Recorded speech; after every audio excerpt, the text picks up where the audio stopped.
Sherlock Holmes was a man who seldom took exercise for exercise's sake.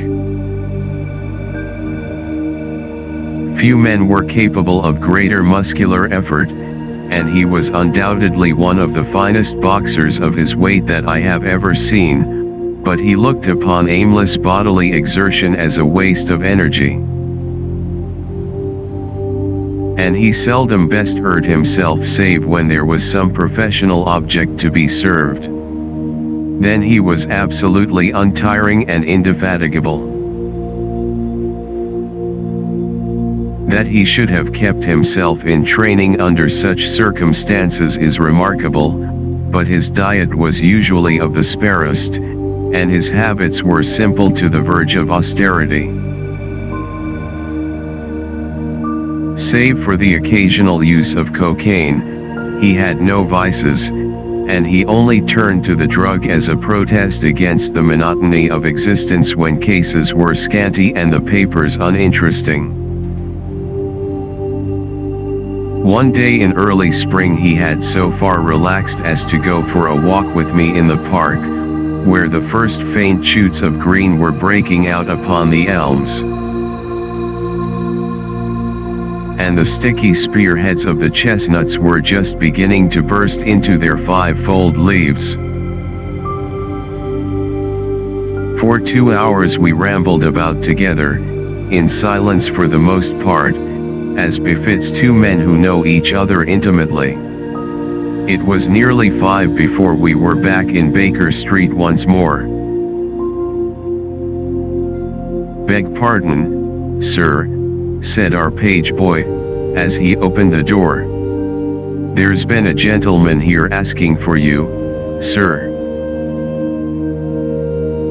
Holmes glanced reproachfully at me.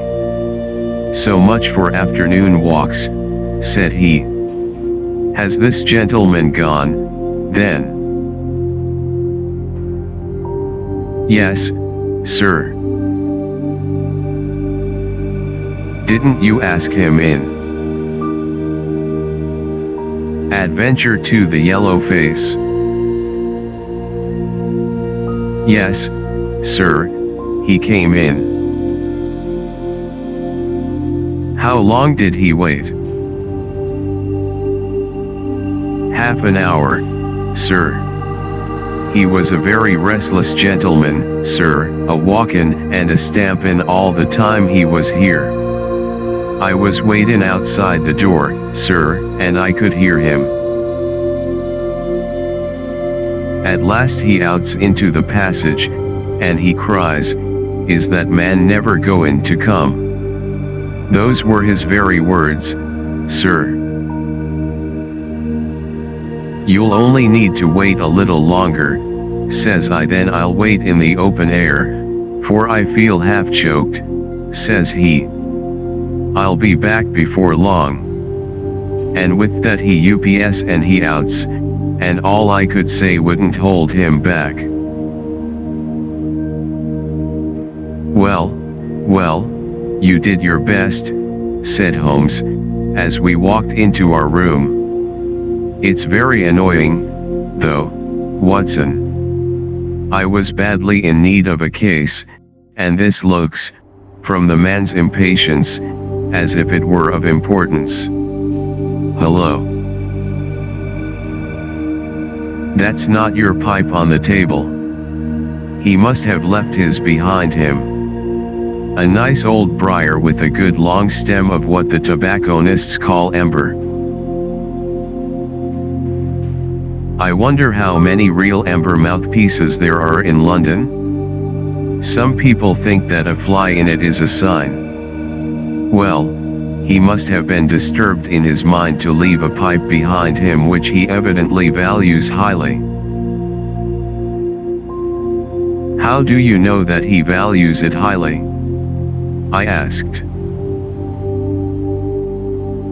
Well, I should put the original cost of the pipe at 7 and 6pence.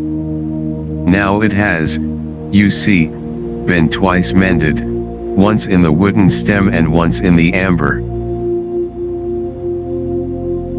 Each of these mends, done, as you observe, with silver bands, must have cost more than the pipe did originally.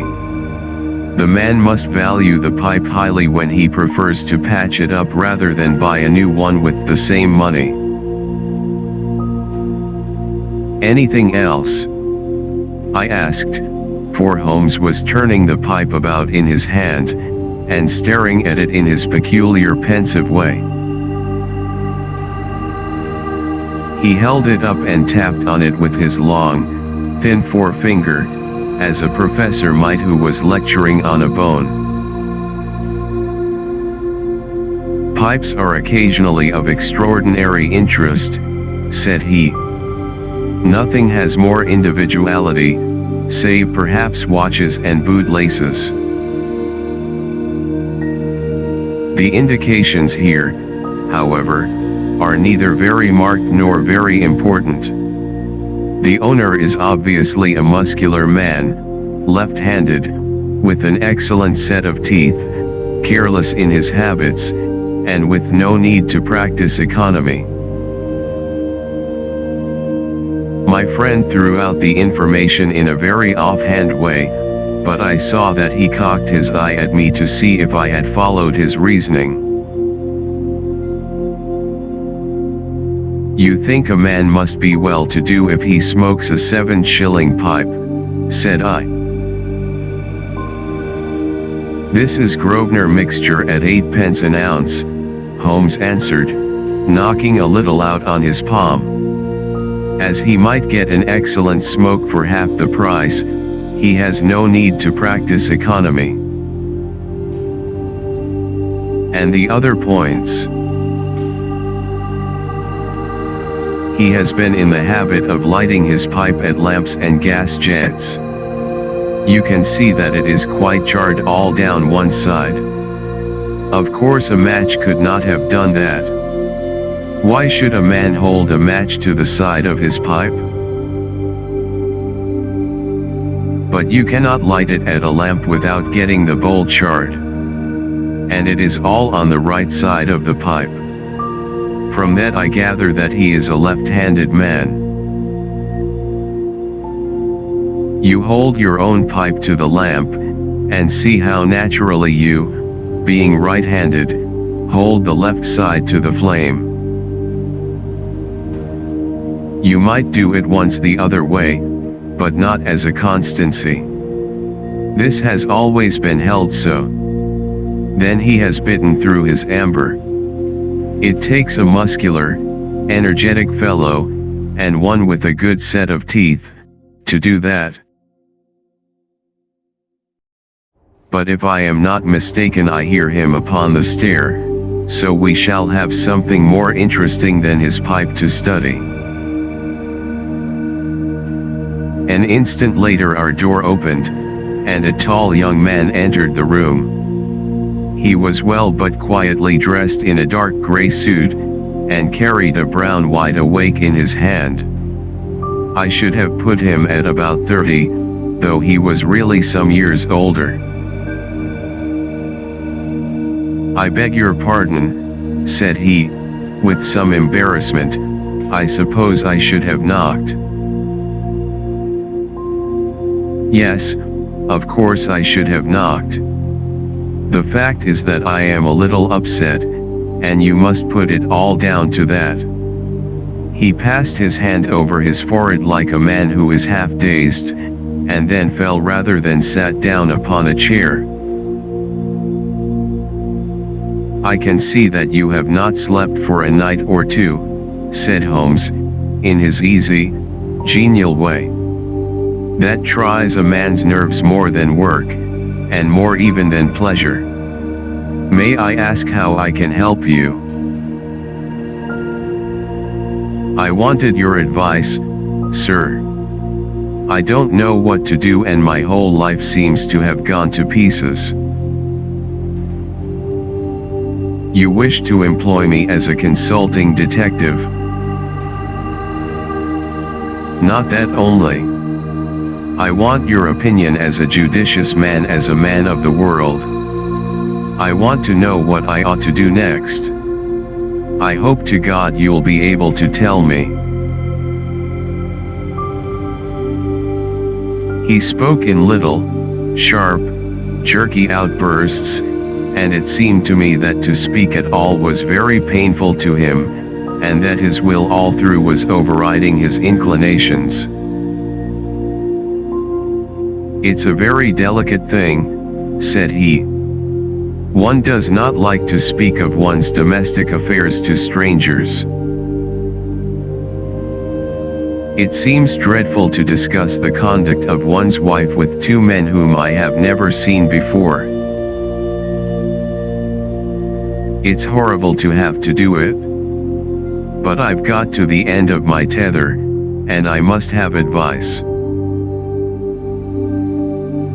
"My dear Mr. Grant Munro began Holmes.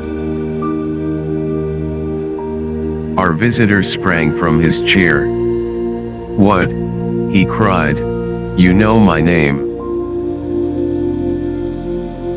"If you wish to preserve your incognito," said Holmes, smiling, "I would suggest that you cease to write your name upon the lining of your hat, or else that you turn the crown towards the person whom you are addressing." "I was about to say that my friend and I have listened to a good many strange secrets in this room, and that we have had the good fortune to bring peace to many troubled souls. I trust that we may do as much for you. Might I beg you, as time may prove to be of importance, to furnish me with the facts of your case without further delay?" Our visitor again passed his hand over his forehead, as if he found it bitterly hard. From every gesture and expression I could see that he was a reserved, self-contained man, with a dash of pride in his nature, more likely to hide his wounds than to expose them. Then suddenly, with a fierce gesture of his closed hand, like one who throws reserve to the winds, he began. "The facts are these, Mr. Holmes," said he. "I am a married man, and have been so for 3 years. During that time my wife and I have loved each other as fondly and lived as happily as any two that ever were joined. We have not had a difference, not one, in thought or word or deed. And now, since last Monday, there has suddenly sprung up a barrier between us, and I find that there is something in her life and in her thought of which I know as little as if she were the woman who brushes by me in the street. We are estranged, and I want to know why. Now there is one thing that I want to impress upon you before I go any further, Mr. Holmes. Effie loves me. Don't let there be any mistake about that. She loves me with her whole heart and soul, and never more than now. I know it. I feel it. I don't want to argue about that. A man can tell easily enough when a woman loves him. But there's the secret between us, and we can never be the same until it is cleared. Kindly let me have the facts, Mr. Munro, said Holmes, with some impatience. I'll tell you what I know about Effie's history. She was a widow when I met her first, though quite young, only 25. Her name then was Mrs. Hebron. She went out to America when she was young, and lived in the town of Atlanta, where she married this Hebron, who was a lawyer with a good practice. They had one child, but the yellow fever broke out badly in the place, and both husband and child died of it. I have seen his death certificate. This sickened her of America, and she came back to live with a maiden aunt at Pinner, in Middlesex. I may mention that her husband had left her comfortably off, and that she had a capital of about £4,500, which had been so well invested by him that it returned an average of 7%. She had only been 6 months at Pinner when I met her. We fell in love with each other, and we married a few weeks afterwards.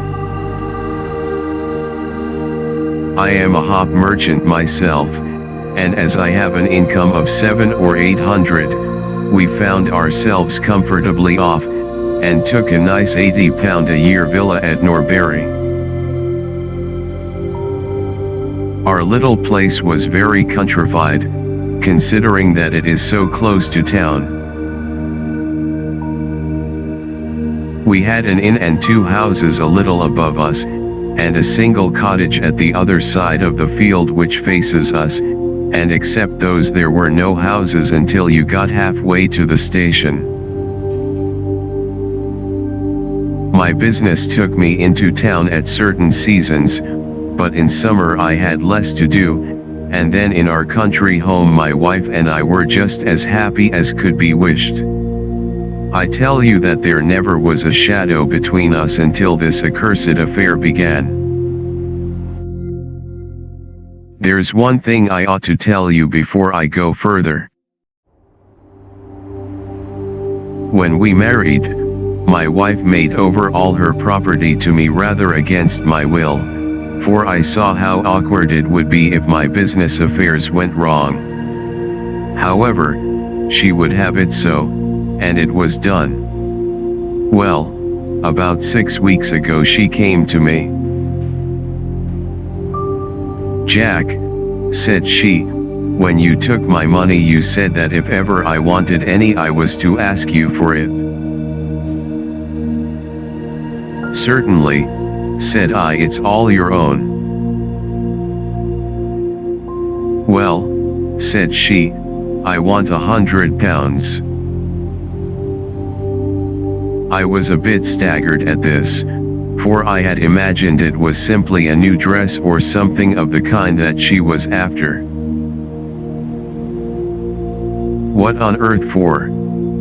I asked. "Oh," said she, in her playful way, "you said that you were only my banker, and bankers never ask questions, you know." "If you really mean it, of course you shall have the money," said I.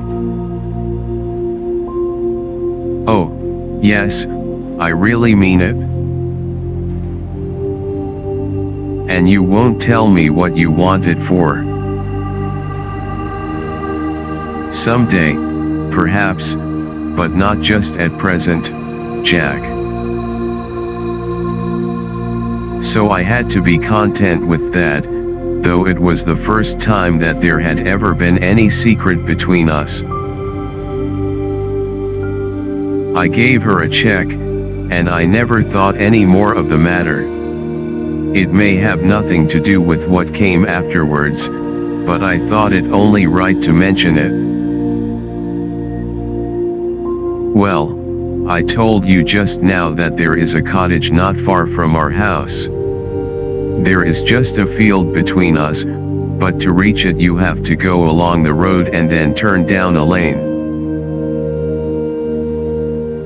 Just beyond it is a nice little grove of Scotch firs, and I used to be very fond of strolling down there, for trees are always a neighborly kind of things.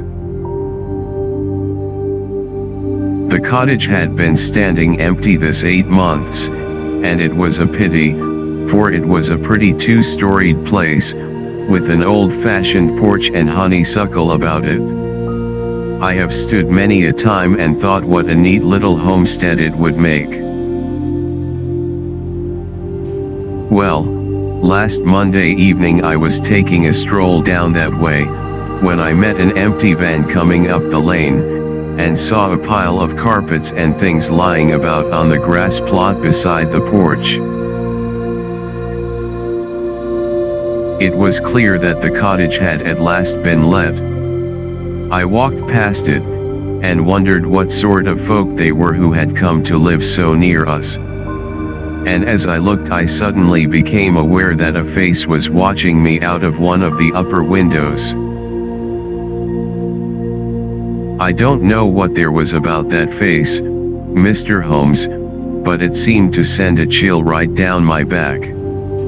I was some little way off, so that I could not make out the features, but there was something unnatural and inhuman about the face. That was the impression that I had, and I moved quickly forwards to get a nearer view of the person who was watching me. But as I did so, the face suddenly disappeared, so suddenly that it seemed to have been plucked away into the darkness of the room. I stood for 5 minutes thinking the business over, and trying to analyze my impressions. I could not tell if the face were that of a man or a woman. It had been too far from me for that. But its color was what had impressed me most.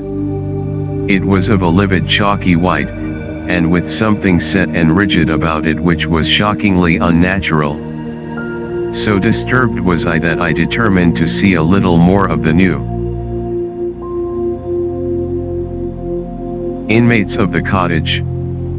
I approached and knocked at the door, which was instantly opened by a tall, gaunt woman with a harsh, forbidding face. "What may you be wantin'?" she asked, in a northern accent. "I am your neighbor over yonder," said I, nodding towards my house. "I see that you have only just moved in, so I thought that if I could be of any help to you in any." "I will just ask ye when we want ye," said she, and shut the door in my face. Annoyed at the churlish rebuff, I turned my back and walked home. All evening, though I tried to think of other things, my mind would still turn to the apparition at the window and the rudeness of the woman. I determined to say nothing about the former to my wife, for she is a nervous, highly strung woman, and I had no wish that she would share the unpleasant impression which had been produced upon myself. I remarked to her, however, before I fell asleep, that the cottage was now occupied, to which she returned no reply. I am usually an extremely sound sleeper. It has been a standing jest in the family that nothing could ever wake me during the night. And yet somehow on that particular night, whether it may have been the slight excitement produced by my little adventure or not I know not, but I slept much more lightly than usual. Half in my dreams I was dimly conscious that something was going on in the room, and gradually became aware that my wife had dressed herself and was slipping on her mantle and her bonnet. My lips were parted to murmur out some sleepy words of surprise or remonstrance at this untimely preparation, when suddenly my half-opened eyes fell upon her face, illuminated by the candle light, and astonishment held me dumb. She wore an expression such as I had never seen before, such as I should have thought her incapable of assuming. She was deadly pale and breathing fast, glancing furtively towards the bed as she fastened her mantle, to see if she had disturbed me. Then, thinking that I was still asleep, she slipped noiselessly from the room, and an instant later I heard a sharp creaking which could only come from the hinges of the front door. I sat up in bed and rapped my knuckles against the rail to make certain that I was truly awake. Then I took my watch from under the pillow. It was 3 in the morning. What on this earth could my wife be doing out on the country road at 3 in the morning? I had sat for about 20 minutes turning the thing over in my mind and trying to find some possible explanation. The more I thought, the more extraordinary and inexplicable did it appear. I was still puzzling over it when I heard the door gently close again, and her footsteps coming up the stairs. "Where in the world have you been, Effie?" I asked as she entered. She gave a violent start and a kind of gasping cry when I spoke, and that cry and start troubled me more than all the rest, for there was something indescribably guilty about them. My wife had always been a woman of a frank, open nature, and it gave me a chill to see her slinking into her own room, and crying out and wincing when her own husband spoke to her. "You awake, Jack?" she cried, with a nervous laugh. "Why, I thought that nothing could awake you. Where have you been?" I asked, more sternly. "I don't wonder that you are surprised," said she, and I could see that her fingers were trembling as she undid the fastenings of her mantle. "Why, I never remember having done such a thing in my life before. The fact is that I felt as though I were choking, and had a perfect longing for a breath of fresh air. I really think that I should have fainted if I had not gone out. I stood at the door for a few minutes, and now I am quite myself again." All the time that she was telling me the story she never once looked in my direction, and her voice was quite unlike her usual tones. It was evident to me that she was saying what was false. I said nothing in reply, but turned my face to the wall, sick at heart, with my mind filled with 1,000 venomous doubts and suspicions. What was it that my wife was concealing from me? Where had she been during that strange expedition? I felt that I should have no peace until I knew, and yet I shrank from asking her again after once she had told me what was false. All the rest of the night I tossed and tumbled, framing theory after theory, each more unlikely than the last. I should have gone to the city that day, but I was too disturbed in my mind to be able to pay attention to business matters. My wife seemed to be as upset as myself, and I could see from the little questioning glances which she kept shooting at me that she understood that I disbelieved her statement, and that she was at her wits' end what to do. We hardly exchanged a word during breakfast, and immediately afterwards I went out for a walk, that I might think the matter out in the fresh morning air. I went as far as the Crystal Palace, spent an hour in the grounds, and was back in Norbury by 1 o'clock. It happened that my way took me past the cottage, and I stopped for an instant to look at the windows, and to see if I could catch a glimpse of the strange face which had looked out at me on the day before. As I stood there, imagine my surprise, Mr. Holmes, when the door suddenly opened and my wife walked out. I was struck dumb with astonishment at the sight of her, but my emotions were nothing to those which showed themselves upon her face when our eyes met. She seemed for an instant to wish to shrink back inside the house again, and then, seeing how useless all concealment must be, She came forward, with a very white face and frightened eyes which belied the smile upon her lips. "Ah, Jack," she said, "I have just been in to see if I can be of any assistance to our new neighbors. Why do you look at me like that, Jack?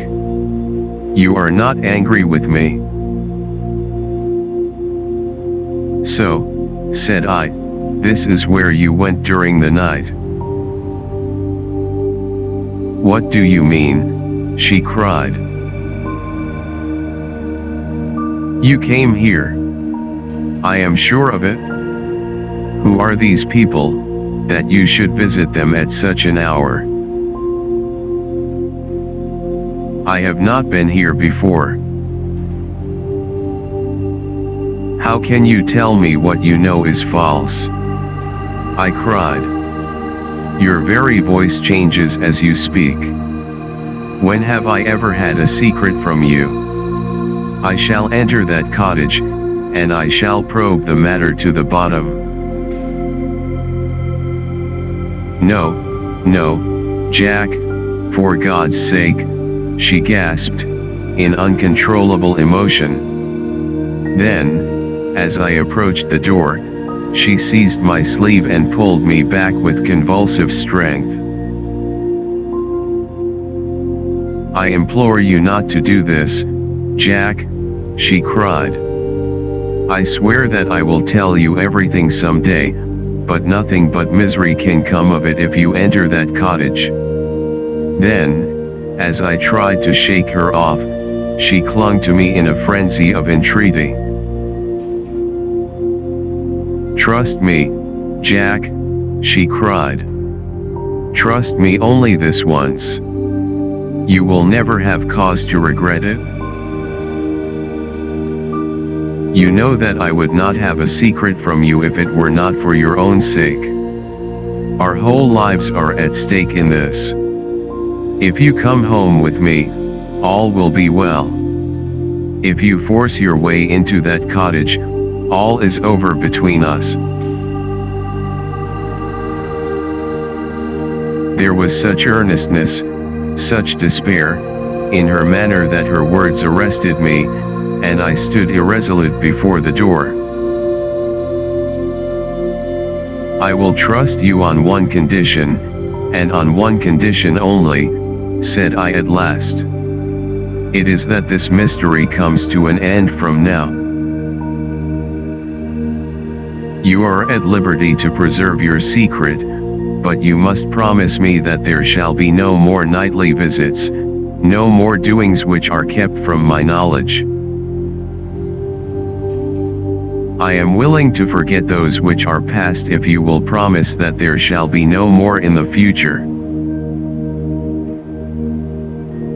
"I was sure that you would trust me," she cried, with a great sigh of relief. "It shall be just as you wish. Come away, oh, come away up to the house."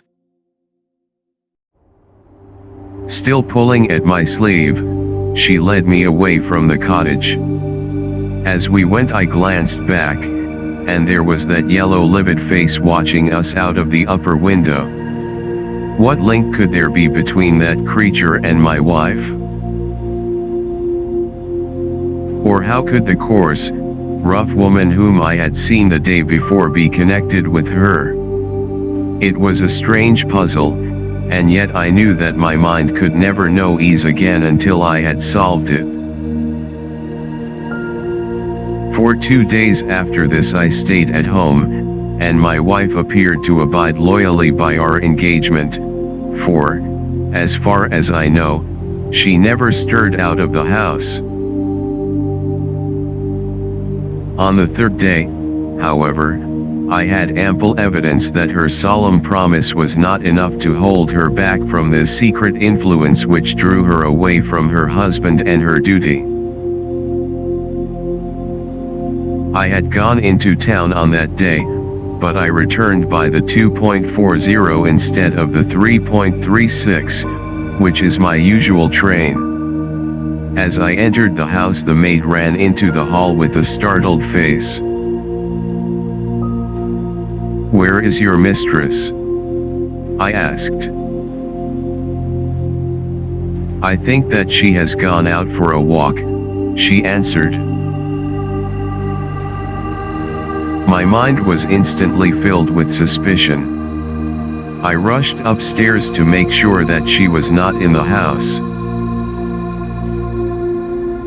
As I did so, I happened to glance out of one of the upper windows, and saw the maid with whom I had just been speaking running across the field in the direction of the cottage.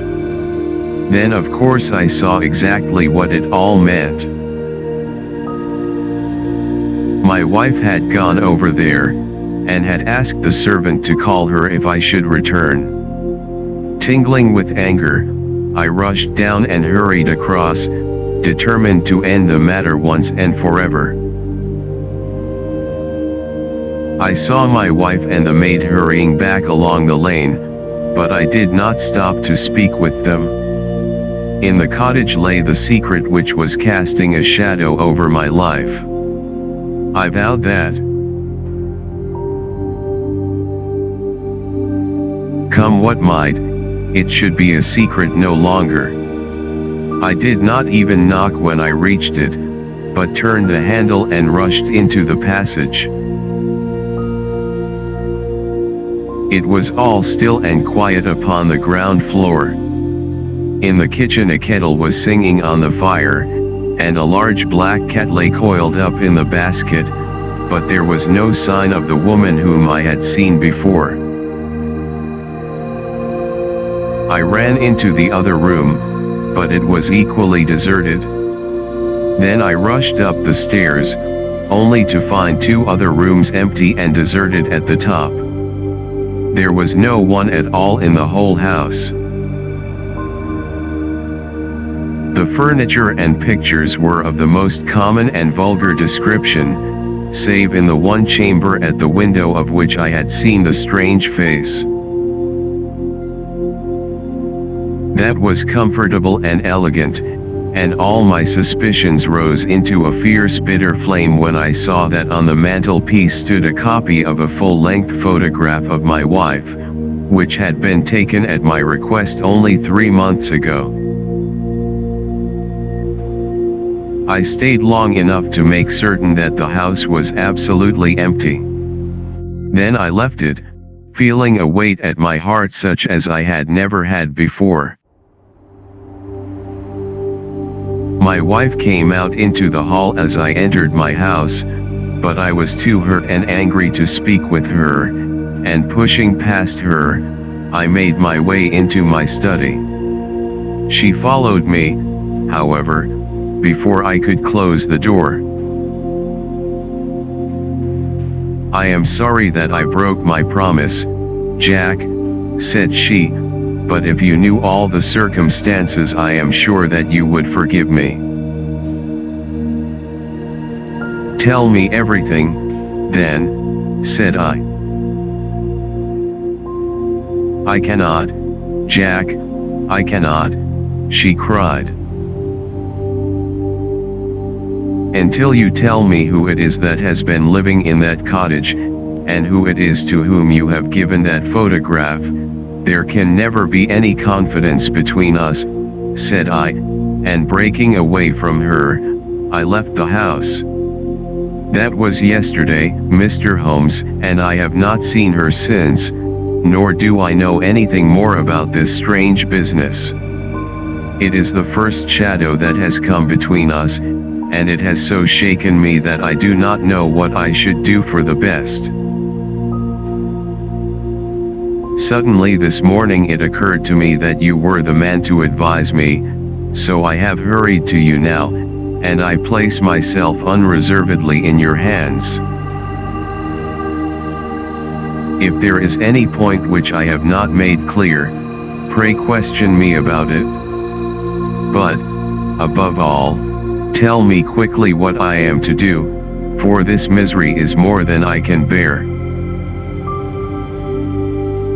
Holmes and I had listened with the utmost interest to this extraordinary statement, which had been delivered in the jerky, broken fashion of a man who is under the influence of extreme emotions. My companion sat silent for some time, with his chin upon his hand, lost in thought. "Tell me," said he at last, "could you swear that this was a man's face which you saw at the window?" "Each time that I saw it I was some distance away from it, so that it is impossible for me to say." "You appear, however, to have been disagreeably impressed by it."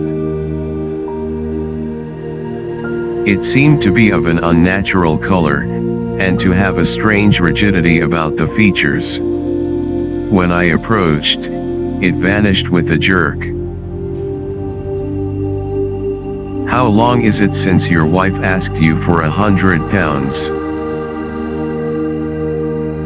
"Nearly 2 months." "Have you ever seen a photograph of her first husband?" "No, there was a great fire at Atlanta very shortly after his death, and all her papers were destroyed." "And yet she had a certificate of death. You say that you saw it?" "Yes, she got a duplicate after the fire." "Did you ever meet anyone who knew her in America?" "No." "Did she ever talk of revisiting the place?" "No." "Or get letters from it?" "No." "Thank you. I should like to think over the matter a little now. If the cottage is now permanently deserted we may have some difficulty. If, on the other hand, as I fancy is more likely, the inmates were warned of your coming, and left before you entered yesterday, then they may be back now, and we should clear it all up easily. Let me advise you, then, to return to Norbury, and to examine the windows of the cottage again. If you have reason to believe that it is inhabited, do not force your way in, but send a wire to my friend and me. We shall be with you within an hour of receiving it, and we shall then very soon get to the bottom of the business. And if it is still empty, in that case I shall come out tomorrow and talk it over with you. Goodbye, and, above all, do not fret until you know that you really have a cause for it." "I am afraid that this is a bad business, Watson," said my companion, as he returned after accompanying Mr. Grant Munro to the door. "What do you make of it?" "It had an ugly sound," I answered. "Yes. There's blackmail in it, or I am much mistaken." "And who is the blackmailer?" "Well, it must be the creature who lives in the only comfortable room in the place, and has her photograph above his fireplace." "Upon my word, Watson, there is something very attractive about that livid face at the window, and I would not have missed the case for worlds." "You have a theory?" "Yes, a provisional one. But I shall be surprised if it does not turn out to be correct. This woman's first husband is in that cottage." "Why do you think so?" How else can we explain her frenzied anxiety that her second one should not enter it? The facts, as I read them, are something like this: this woman was married in America.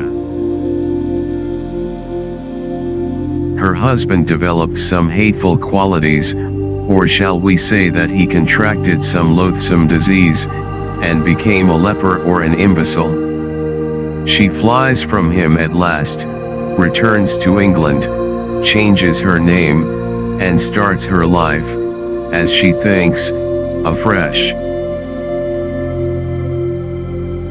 She has been married 3 years, and believes that her position is quite secure, having shown her husband the death certificate of some man whose name she has assumed, when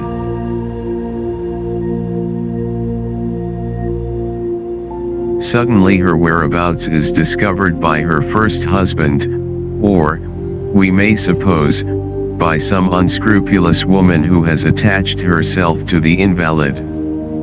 They write to the wife, and threaten to come and expose her. She asks for £100, and endeavors to buy them off. They come in spite of it, and when the husband mentions casually to the wife that there are newcomers in the cottage, she knows in some way that they are her pursuers. She waits until her husband is asleep, and then she rushes down to endeavor to persuade them to leave her in peace. Having no success, she goes again next morning, and her husband meets her, as he has told us, as she comes out. She promises him then not to go there again, but 2 days afterwards the hope of getting rid of those dreadful neighbors was too strong for her, and she made another attempt, taking down with her the photograph which had probably been demanded from her. In the midst of this interview the maid rushed in to say that the master had come home, on which the wife, knowing that he would come straight down to the cottage, hurried the inmates out at the back door, into the grove of fir trees, probably, which was mentioned as standing near. In this way he found the place deserted. I shall be very much surprised, however, if it is still so when he reconnoitred it this evening. What do you think of my theory? It is all surmise, but at least it covers all the facts. When new facts come to our knowledge which cannot be covered by it, it will be time enough to reconsider it. We can do nothing more until we have a message from our friend at Norbury. But we had not a very long time to wait for that. It came just as we had finished our tea. The cottage is still tenanted, it said. Have seen the face again at the window.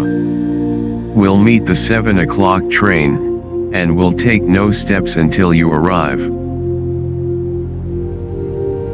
He was waiting on the platform when we stepped out, and we could see in the light of the station lamps that he was very pale, and quivering with agitation. They are still there, Mr. Holmes, said he, laying his hand hard upon my friend's sleeve. I saw lights in the cottage as I came down. We shall settle it now once and for all. What is your plan, then? Asked Holmes, as he walked down the dark tree-lined road. I am going to force my way in and see for myself who is in the house. I wish you both to be there as witnesses. You are quite determined to do this, in spite of your wife's warning that it is better that you should not solve the mystery. Yes, I am determined. Well, I think that you are in the right. Any truth is better than indefinite doubt. We had better go up at once. Of course, legally, we are putting ourselves hopelessly in the wrong, but I think that it is worth it. It was a very dark night, and a thin rain began to fall as we turned from the high road into a narrow lane, deeply rutted, with hedges on either side. Mr. Grant Munro pushed impatiently forward, however, and we stumbled after him as best we could.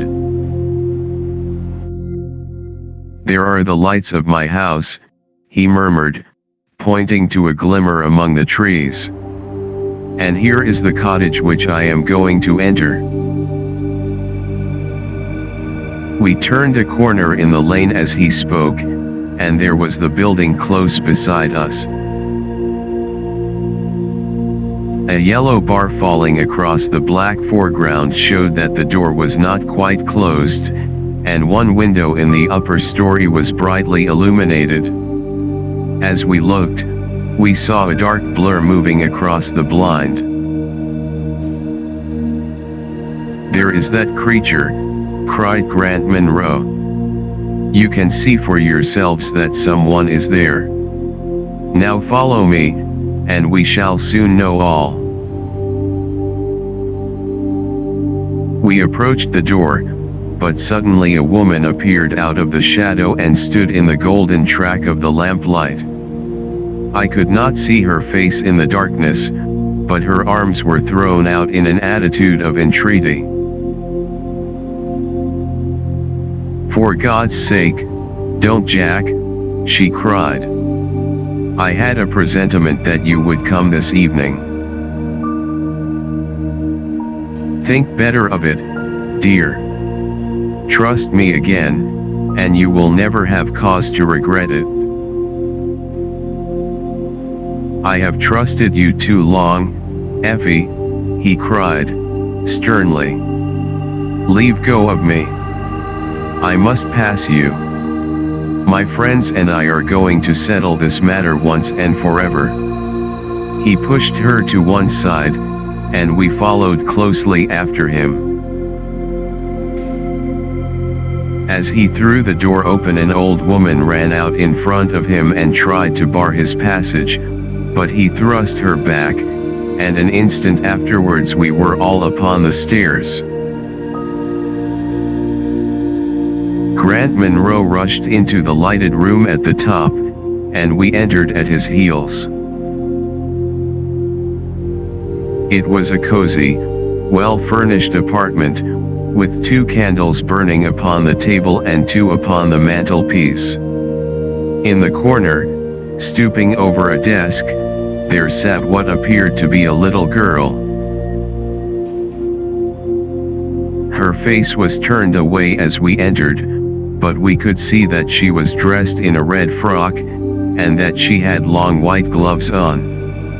As she whisked round to us, I gave a cry of surprise and horror.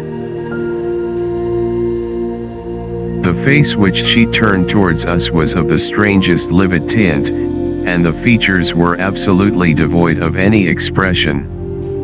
An instant later the mystery was explained. Holmes, with a laugh, passed his hand behind the child's ear, a mask peeled off from her countenance, and there was a little coal-black negress, with all her white teeth flashing in amusement at our amazed faces. I burst out laughing, out of sympathy with her merriment, but Grant Munro stood staring, with his hand clutching his throat. "My God," he cried. "What can be the meaning of this?" "I will tell you the meaning of it," cried the lady, sweeping into the room with a proud, set face. "You have forced me, against my own judgment, to tell you, and now we must both make the best of it. My husband died at Atlanta. My child survived. Your child. She drew a large silver locket from her bosom. You have never seen this open. I understood that it did not open. She touched a spring, and the front hinged back. There was a portrait within of a man strikingly handsome and intelligent looking, but bearing unmistakable signs upon his features of his African descent. That is John Hebron, of Atlanta, said the lady, and a nobler man never walked the earth. I cut myself off from my race in order to wed him, but never once while he lived did I for an instant regret it. It was our misfortune that our only child took after his people rather than mine. It is often so in such matches, and little Lucy is darker far than ever her father was. But dark or fair, she is my own dear little girlie, and her mother's pet. The little creature ran across at the words and nestled up against the lady's dress. When I left her in America, she continued, it was only because her health was weak, and the change might have done her harm. She was given to the care of a faithful Scotch woman who had once been our servant. Never for an instant did I dream of disowning her as my child.